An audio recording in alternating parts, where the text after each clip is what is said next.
I never thought I'd see Roman again. Not after college. Not after the years I spent convincing myself he was just a chapter I'd rather forget. He had been my tormentor, my rival, the boy who always seemed to find a way to make me feel small. But the truth was I had noticed him too, more than I wanted to admit. And now, here he was, standing just feet away in the quiet glow of an art gallery, looking at me as though the years hadn't passed at all. Sometimes, the person who once broke you is the only one who knows how to put you back together. The soft hum of the gallery seemed to fade the moment his voice reached me. "Still overthinking everything, aren't you?" he said. My heart jolted. I didn't have to turn to know it was him. That voice had lived in my head for years, echoing in memories I'd tried to lock away. I turned anyway. Roman. He wasn't the boy I remembered. He was sharper, taller, every angle of his face carved with maturity. His dark jacket fit him perfectly, casual but commanding. His steel-gray eyes found mine and held them like he had been waiting for this moment. The past doesn't always stay buried.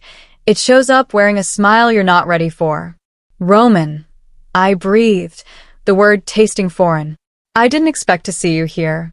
He smirked, but it wasn't the same smug grin from years ago. This one carried something heavier.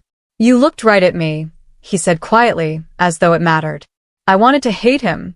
I wanted to remind myself of all the sharp words, the teasing, the way he had always known how to get under my skin. But my pulse betrayed me. He wasn't the boy who once called me names in crowded hallways. He was a man now. Broad shoulders, confident stance, a presence that unsettled me in ways I wasn't ready for. When the enemy stops fighting, sometimes your own heart takes up the battle.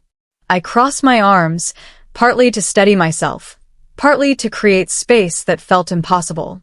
"You haven't changed." His eyes flickered, amused but serious. "Haven't I? Because you just stared at me like I was a painting worth studying." My cheeks warmed. Damn him. Always knowing how to twist my words before I even said them. But there was something different in the way he looked at me now, like the teasing was only a shield for something else entirely. When teasing fades, what's left behind can feel dangerously real. We walked further into the gallery, our steps echoing softly on polished floors. Paintings surrounded us, but all I could feel was his nearness, the tension that built every time his sleeve brushed mine. "You used to come here in college," he said suddenly, surprising me. I blinked. "How would you know that?" His jaw tightened, and then the smirk returned, this time faint, almost self-mocking. "Because I followed you. Not close enough for you to notice. But I always wanted to see what caught your eye."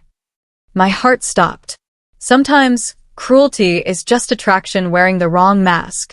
I stared at him, the weight of his confession pressing down on me. You used to bully me." "I teased you," he corrected softly, "because I couldn't handle the way you made me feel.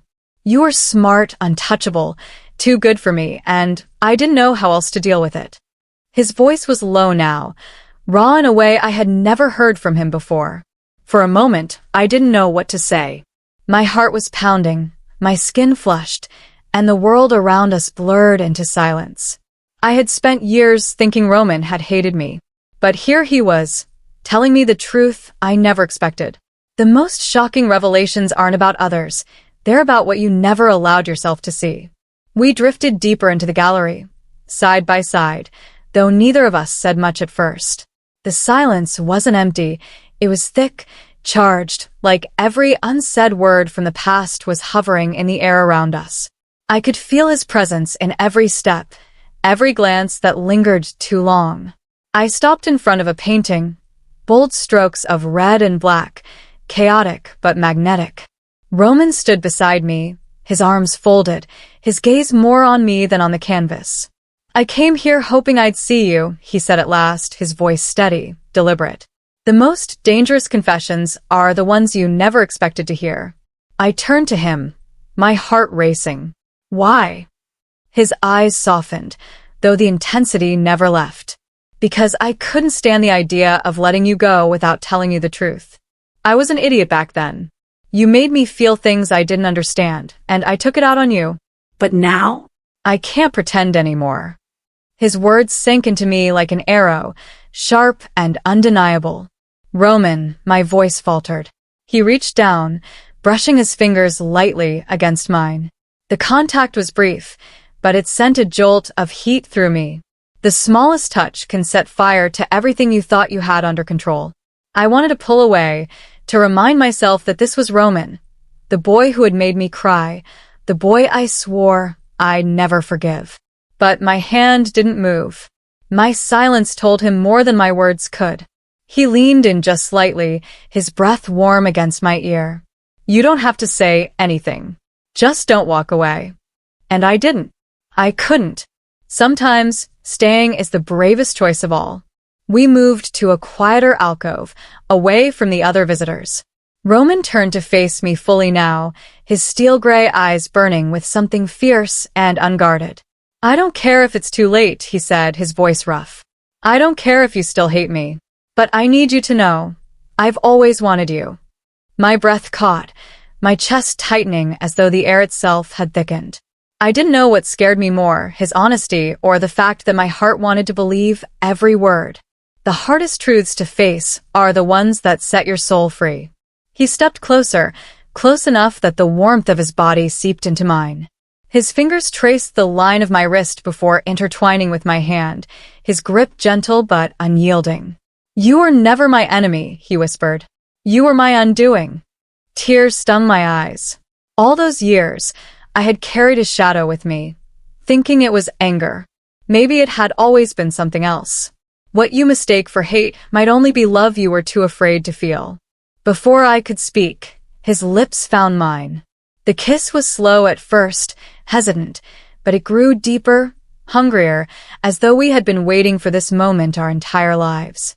My hands tangled in his jacket, pulling him closer, unwilling to let go.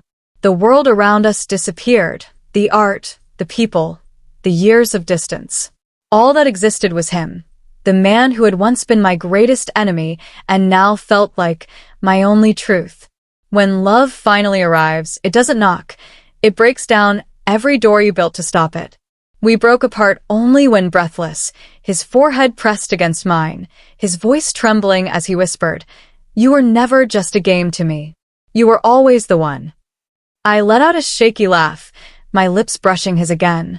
"And you were never supposed to be my forever. But maybe you always were."